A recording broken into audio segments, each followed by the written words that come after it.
Good to see you guys. Nice show. This is the first handoff. I like it. First of many. We can't see you. Well done. Where are you, Bret? I'm right here. We'll take over. Thank you, guys. So the first charges are in as the special counsel announces his first indictments and a guilty plea in the investigation into Russian collusion during the 2016 election. Where does it all go from here? This is Special Report.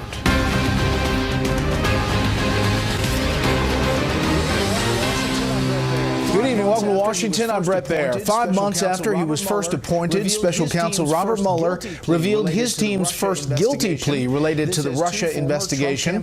This as two former Trump campaign officials pled not guilty today to a dozen counts, including conspiracy against the United States. One of those two men is Paul Manafort, the president's former campaign manager, and certainly one of the biggest names to be facing criminal charges. But it's another, less recognizable name that could potentially pose a bigger problem for the president and his people. We have Fox team coverage. Chief White House correspondent John Roberts looks at the reaction coming out of the Oval Office today and the White House. Senior political analyst Bret with the political implications and analysis. But we begin with Chief Washington correspondent James Rosen outside District Court. Good evening, James. Bret, good evening. This is already being described by some media outlets as the worst day yet for the Trump presidency. But in all the action here in federal court today, Donald Trump was far removed from the allegations and confessions that represent the first landmark in the special counsel's investigation. Reaction, Mr. Manafort? A few hours after former Trump campaign chair Paul Manafort surrendered to the FBI, he and longtime associate Rick Gates appeared before Magistrate Judge Deborah Robinson in federal district court, where each pleaded not guilty to 12 counts of financial crimes in an indictment unsealed by the Office of Special Counsel Robert Mueller. The indictment alleged that while lobbying for Ukrainian interests from 2006 through 2015, Manafort and Gates laundered $75 million through offshore companies and bank accounts, and allegedly took steps as late as February to continue concealing millions in unreported income. That President Donald Trump was correct. There is no evidence that Mr. Manafort or the Trump campaign colluded with the Russian government. The second thing about this indictment that I myself find most ridiculous is a claim that maintaining offshore accounts to bring all your funds into the United States as a scheme to conceal from the United States government is ridiculous. Manafort was released on $10 million bond, Gates $5 million, due for payment if they fail to appear for court proceedings or leave their homes for any reason other than legal or medical appointments or religious worship. Analysts noted that the charges are unrelated to the Russia collusion angle that Mueller's team was originally established to investigate. What the special prosecutor is likely doing here is putting pressure on someone he knows was at the center, or feels like was at the center of this relationship with Russia, and use criminal charges as a way of trying to get cooperation from Manafort. Mueller also unsealed a guilty plea entered over 3 weeks ago by George Papadopoulos, a former foreign policy advisor to the Trump campaign. Questioned by FBI agents 1 week after the inauguration, Papadopoulos lied about the timing and circumstances under which he made contact with various foreign nationals last year, people he believed to be well connected inside the Kremlin. He was a relatively junior official, so again, how much closer it brings it to the White House depends on what actually happened. Papadopoulos signed a summary of events that stated the professor told defendant Papadopoulos, as defendant Papadopoulos later described to the FBI, that they, meaning the Russians, have dirt on her, meaning Hillary Clinton. The Russians had emails of Clinton. They have thousands of emails. However, the documents indicate the Trump campaign rebuffed this effort by the Russians, working through Papadopoulos to set up a meeting with the candidate himself. An unnamed senior campaign official was quoted in the summary as having emailed a colleague, "We need someone to communicate that DT, meaning Donald Trump, is not doing these trips." The president, it's in his best interest, in my view, to ensure that Mueller can wrap this investigation up quickly. The more this gets dragged out, the more you see people connected to the campaign being brought in for questioning under oath. I spoke this morning with someone who spoke to Paul Manafort on the phone twice on Saturday, and as late as Saturday evening, Manafort didn't believe he was going to be indicted. As for his business associate, Rick Gates, he was represented at the arraignment today by a public defender because, according to Gates' attorney, he didn't receive enough advance warning about his indictment to appear with his own attorney. Bret? James Rosen outside the courthouse. James, thank you. President Trump remained defiant today, if only on Twitter, reasserting there was no collusion with Russia and that the feds should instead focus their investigation on Democrats. Chief White House correspondent John Roberts joins us from the North Lawn with that part of the story. Good evening, John. Brett, good evening to you. From the very beginning, President Trump has insisted that his campaign did not collude with Russia to try to influence the outcome of the U.S. election. If there was collusion, any evidence of that or even an allegation of it has yet to be revealed by the special counsel. President Trump pushed back hard against any notion that the Manafort-Gates indictment had any trail to him or his campaign, tweeting this morning, quote, "Sorry, but this is years ago, before Paul Manafort was part of the Trump campaign. But why are crooked Hillary and the Dems the focus? Also, there is no collusion." In the daily briefing, Press Secretary Sarah Sanders not only sought to distance the White House from Manafort, but also downplayed his role, ignoring the fact he was campaign chairman for 3 months. Today's announcement has nothing to do with the president, has nothing to do with the president's campaign or campaign activity. Paul Manafort was brought in to lead the delegate process, which he did, and was dismissed not too long after that. The Democratic leader. On Capitol Hill, Democrats wasted no time in playing connect the dots. What we know now is that an alleged unregistered foreign agent was given the chairmanship of a campaign for the presidency of the United States, and with it, untold influence on a future president and his party. The White House was also aggressively distancing itself from George Papadopoulos, who served as an unpaid volunteer in the president's Foreign Policy Council and attended at least one meeting with then-candidate Donald Trump and Senator Jeff Sessions.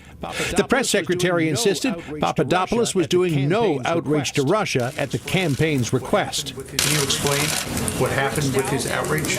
He reached out and nothing happened beyond that, which I think shows, one, his level of importance in the campaign, and two, shows what little role he had within coordinating anything officially for the campaign.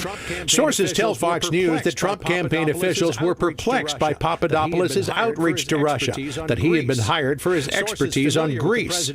Sources familiar with the president's legal team say the White House is unconcerned by the guilty plea. It was evidence provided by the White House, they say, emails that led to Papadopoulos' prosecution. Still, the vice chairman of the Senate Intelligence Committee fired a sharp warning shot across the president's bow today. In a statement, Mark Warner saying issuing pardons to any of his associates or to himself would be unacceptable and result in immediate bipartisan action by Congress. The White House today did not rule out the possibility that the president could, at some point, possibly pardon one or more of the defendants in this case. Sarah Huckabee Sanders, though, saying it's far too early to make such a determination and that things need to play out before they even begin to talk about that. Brett? John Roberts, live in the North Lawn. John, thanks. For more analysis on today's developments, we turn to senior political analyst Bret Hume. Good evening, Bret. Your thoughts? Hi, Brett. It's not a good day when your former campaign chairman, former campaign manager, is indicted on federal charges. However, the good news for the Trump team and for the president himself is that there's no indication that these charges have anything really to do with the Trump campaign. The Papadopoulos matter would seem to be more serious, since this was about what he did while apparently an advisor of some stripe to the Trump campaign. But it does appear from what's in the charges and what else has been reported about Papadopoulos and his attempts to establish communications between the Trump campaign and Russian officials is that they didn't really go anywhere. Now, maybe there's more to know about this. Maybe more will come out. But, from considering what were obviously the expectations of many in Washington, particularly those who were hoping that something would happen that would be devastating to the White House, that may yet come. But this wasn't it. Right. You know, you've covered these kinds of investigations before where prosecutors go after someone and then ideally turn that person or use them.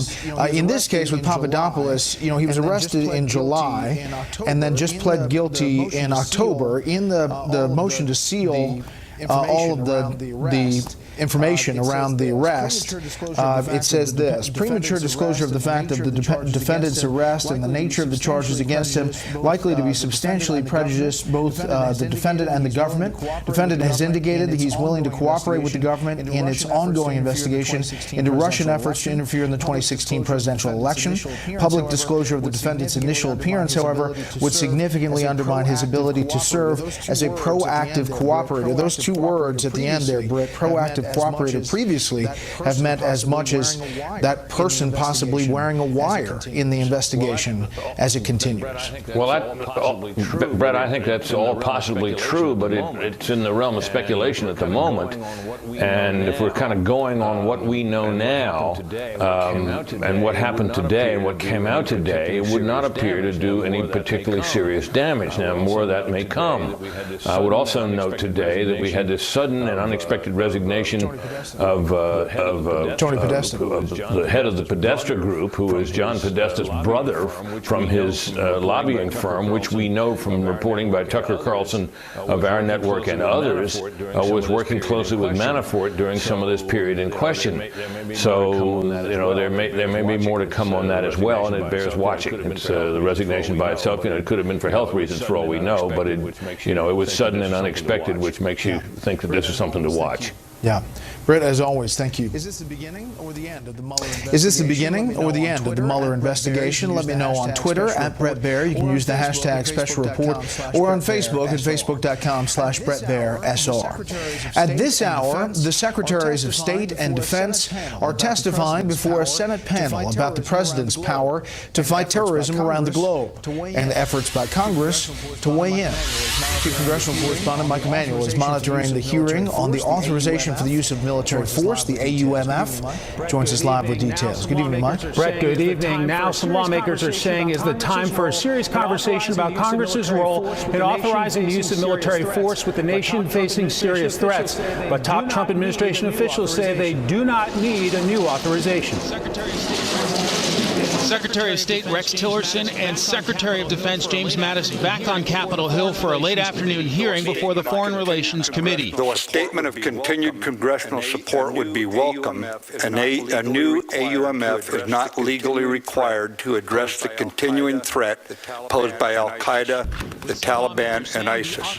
With some lawmakers saying the authorization for the use of military force, or AUMF, crafted in the aftermath of the 9/11 attacks, now being used in places like Niger, is dated. I feel strongly that 16 years after the Congress authorized the 2001 so-called AUMF, our declaration of war against those based in Afghanistan who attacked New York and the United States on 9/11, that we have gone far afield from the scope of that initial authorization. Virginia Democrat Senator Tim Kaine has been among those calling for lawmakers to do something about a state of war on, quote, autopilot. It's time for Congress to finally revisit the authorization, which is badly out of date, and have a debate in full view of the American public. A senior State Department official told Fox Tillerson would say if Congress wants to pursue a new AUMF, the Trump administration would want it to include no time constraints and no geographic restraints.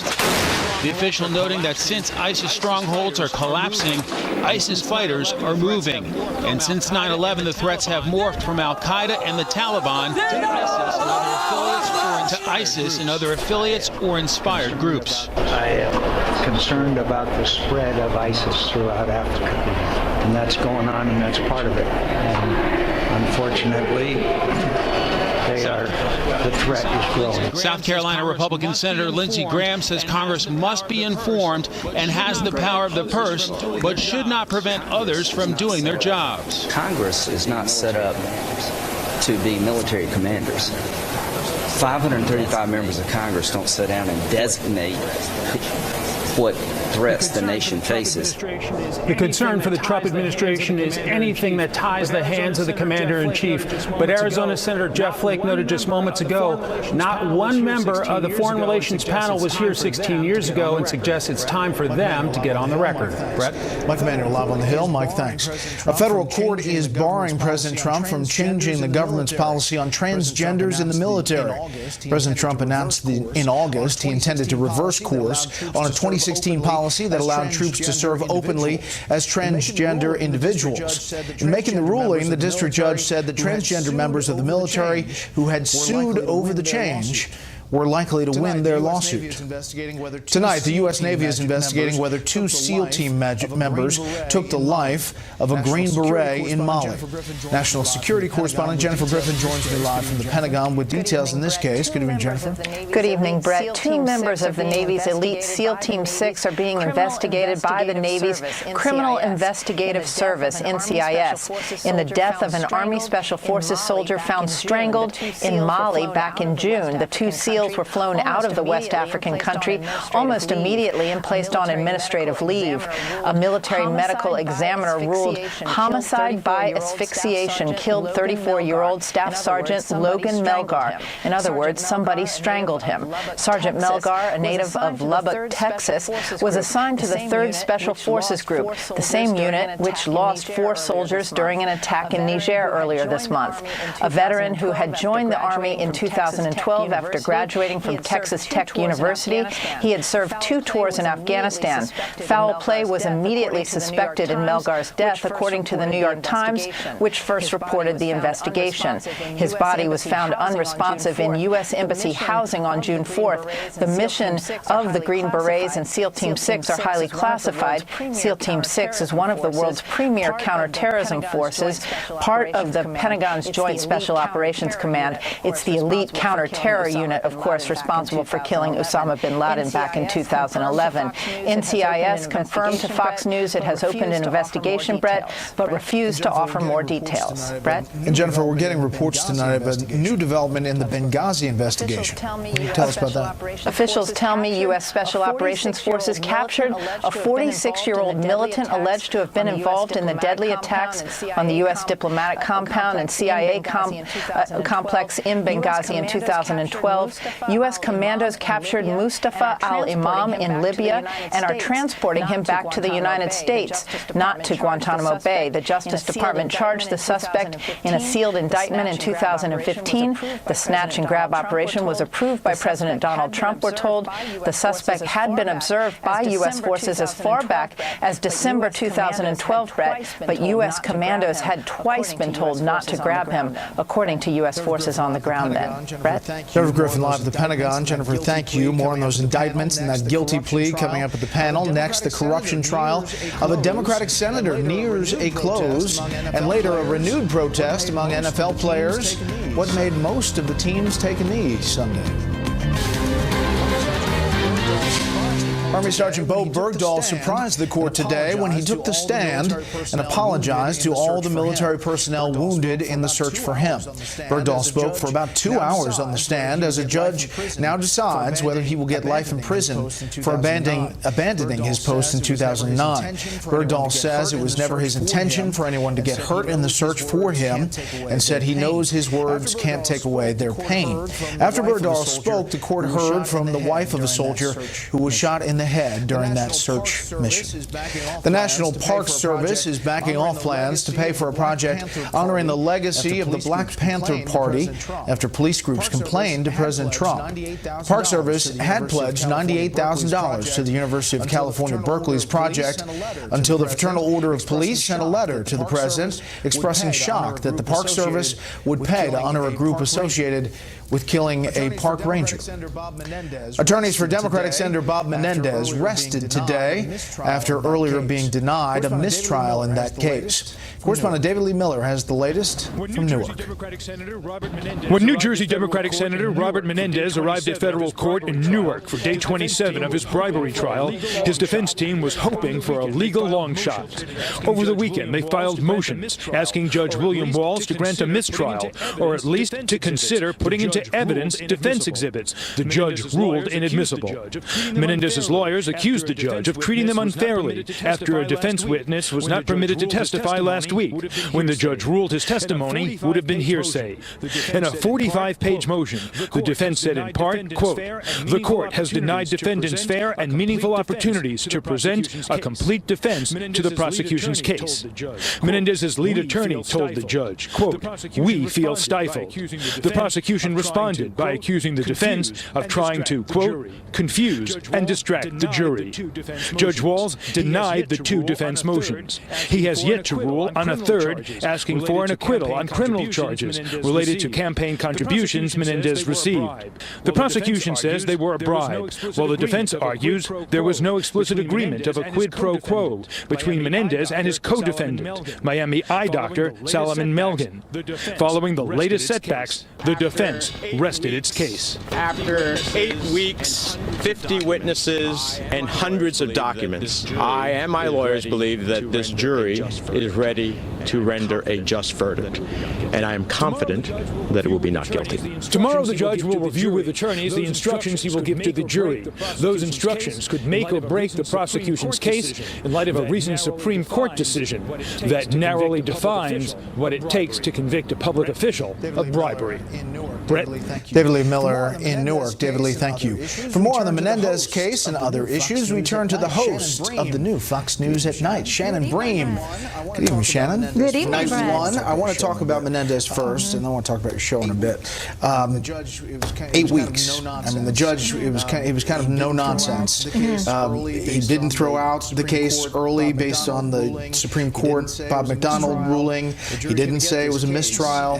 The jury's going to get this case, and what are your thoughts? What's going to be really critical is something that was touched on there, the fact that the jury instructions will be such a big deal because of that case last year with former Virginia Governor Bob McDonald, where the Supreme Court said, you know, if we went by some of these bribery laws, they're so vague that if you have a conversation or a cup of coffee with someone on the Hill, those kinds of things could get an elected official in trouble. So his attorneys are going to push really hard for the jury instructions to follow that, to say it's got to be super specific.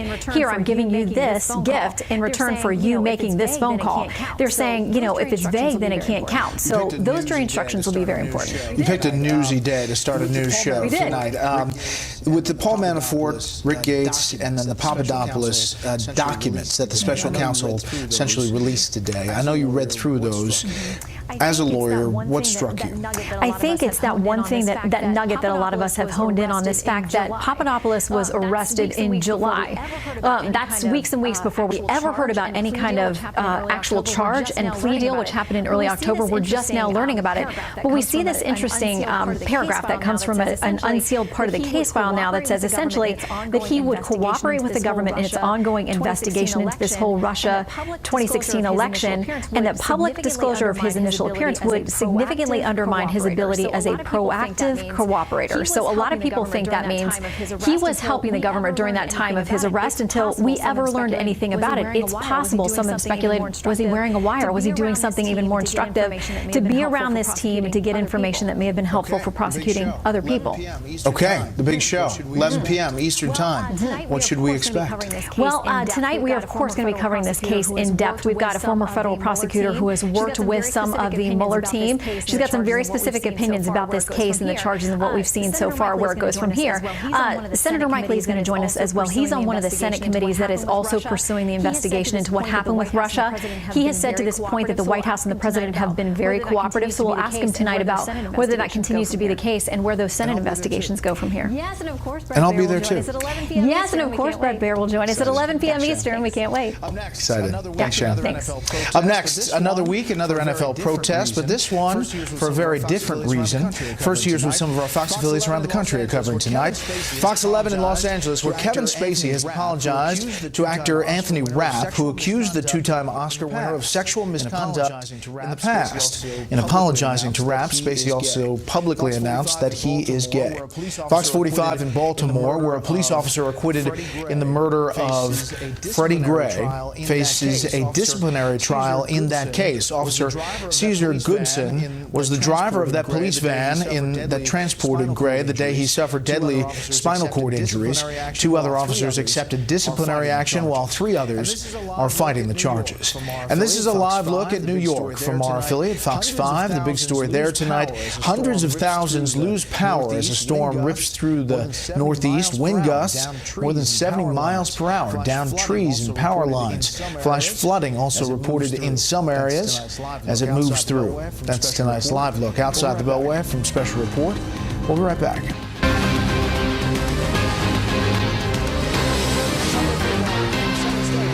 Sunday football became center stage once again for another act of defiance during the national anthem. National correspondent William Lajeunesse reports on what made nearly an entire NFL team drop to one knee this weekend.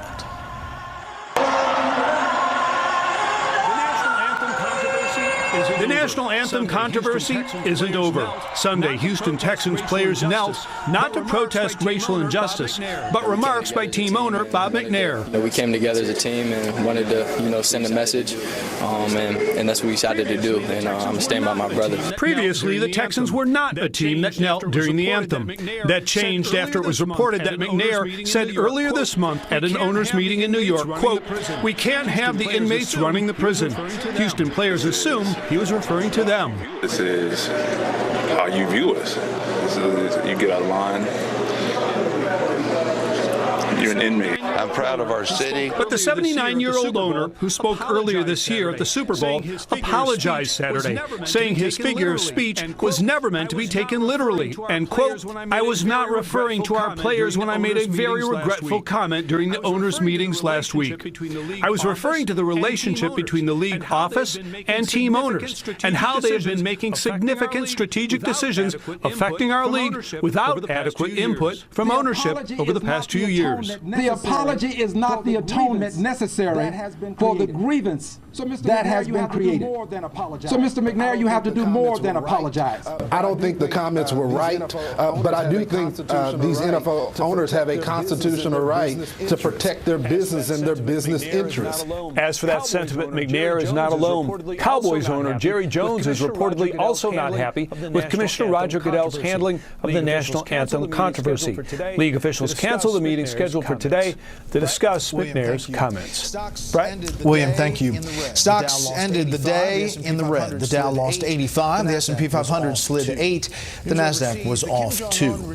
News overseas, the Kim Jong-un regime claims it just wants to develop its space program. But the U.S. and its allies are not falling for it and making sure Pyongyang knows what it's up against ahead of President Trump's trip to Asia. Senior foreign affairs correspondent Greg Palka reports. North Korea heading for the skies but threatening war. Pyongyang announcing it will launch more peaceful satellites into space. The last time it claimed to have done that was in 2016. The U.S. says it's just a cover for the Kim Jong-un regime to develop long-range ballistic missiles with a stated aim of hitting the United States with a nuclear bomb. The simple fact that the North Korean regime now has the ability to strike the American heartland, it really changes the entire dynamic. South Korean officials now say the mountain where Pyongyang detonated past nuclear devices is so destabilized, if another test is conducted, it could send up a dangerous cloud of radioactivity. The U.S. remains focused. Chairman of the Joint Chiefs of Staff, General Joe Dunford, meeting with regional counterparts in Hawaii. And Defense Secretary James Mattis with the South Korean defense chief, saying the U.S. was preparing military options. Well, I cannot imagine, in light of Kim's expanded outlaw activities that the world's experienced, observed over this last year or two, I cannot imagine a condition under which the United States would accept North Korea as a nuclear power. The Air Force sent its B-2 stealth bomber over the Pacific, according to the military, to keep the aircraft and air crews at a high state of readiness and proficiency. As Pyongyang reportedly conducted evacuation drills and blackout exercises near sensitive sites like missile launch pads, potential targets. All this ahead of President Trump's Asia tour, which begins at the end of the week. 5 countries to be visited. The crisis in North Korea very much on the top of the agenda. Greg, thank you. We'll be taking special report on the road next week. I'll be anchoring live from Asia as President Trump travels to the region. It all starts this coming Sunday with a bonus 6 p.m. Eastern edition of Special Report live from Tokyo, and then an exclusive interview with the Japanese Prime Minister Monday. Up next, the panel weighs in on the first charges out of the special counsel's office. First beyond our borders tonight, Catalonia's president is in Brussels, possibly to seek asylum after fleeing Spain to avoid several charges, including rebellion. Spain's prime minister ordered the regional parliament's dissolution Friday as they tried to find a way out of the country's political crisis. An American teacher kidnapped in Afghanistan is said to be in poor health. A Taliban spokesman said that Kevin King is suffering suffering from heart and kidney problems, and they will hold the U.S. government responsible if anything happens to him. King was kidnapped along with an Australian teacher outside American University in Kabul more than a year ago. Their abductors are offering a prisoner exchange for their freedom. Kenya's president will remain in power. The president's election was expected because he faced no significant challenge after the opposition leader refused to participate, saying the election was a sham. Just some of the other stories beyond our borders tonight. Right back with the panel after this.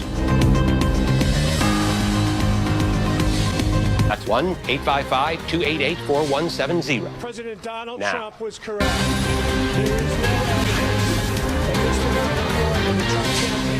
President Donald Trump was correct. There is no evidence that Mr. Manafort or the Trump campaign colluded with the Russian government. Today's announcement has nothing to do with the president, has nothing to do with the president's campaign or campaign activity. There are no activities or official capacity in which the Trump campaign was engaged in any of these activities. Most of them took place well before the campaign ever even existed. The indictments of Mr. Manafort and Mr. Gates show that the special counsel's probe is progressing in a very serious way. Mueller is moving forward. Special counsel Robert Mueller and his team are releasing the indictments today. First of Paul Manafort and Rick Gates, 12 counts in all: conspiracy against the United States, conspiracy to launder money, unregistered agent of a foreign principal, false and misleading Foreign Agents Registration Act statements, false statements, and 7 counts of failure to file reports of foreign bank and financial accounts. The president tweeted earlier today, before all of this, "Sorry, but this is years old." This is when the indictments first came out, before Paul Manafort was part of the Trump campaign. But why aren't crooked Hillary and the Dems the focus? Also, there is no collusion. The second part of the release today was about George Papadopoulos, who was, by all accounts, a volunteer on the Trump campaign. But there you see, in a national security meeting, a couple of pictures from the Trump Instagram account, and he pled guilty October 5th to lead misleading statements to the FBI in this investigation. And I guess those were the eyebrow-raising developments today, because we don't know what he has done since he was arrested in July. Let's bring in our panel. Steve Hayes, editor-in-chief of the Weekly Standard; Molly Hemingway, senior editor at The Federalist; and Mo Alethi, executive director of the Georgetown Institute of Politics. Molly, your take. Yeah, for people who have long reported on Paul Manafort's financial dealings, and that includes everyone from the Weekly Standard to the New York Times, today's news is mostly surprising for it just being one count of money laundering and then the associated violations of paperwork to go along with it.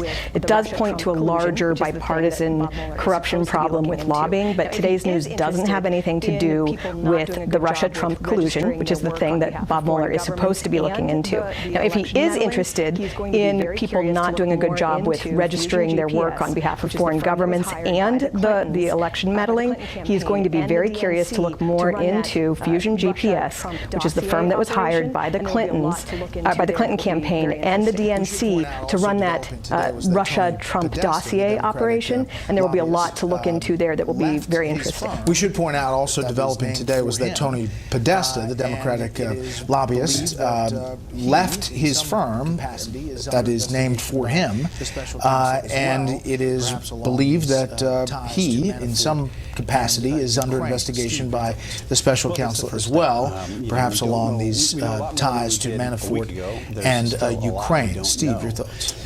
Well, this is the first step. We don't know. We know a lot more than we did a week ago. There's still a lot we don't know. The Manafort and Gates indictments, I think, if you read all 31 pages, if you had asked us a week ago to predict, based on what we'd read publicly about Paul Manafort and his business dealings, this is pretty much what we would have said, I think.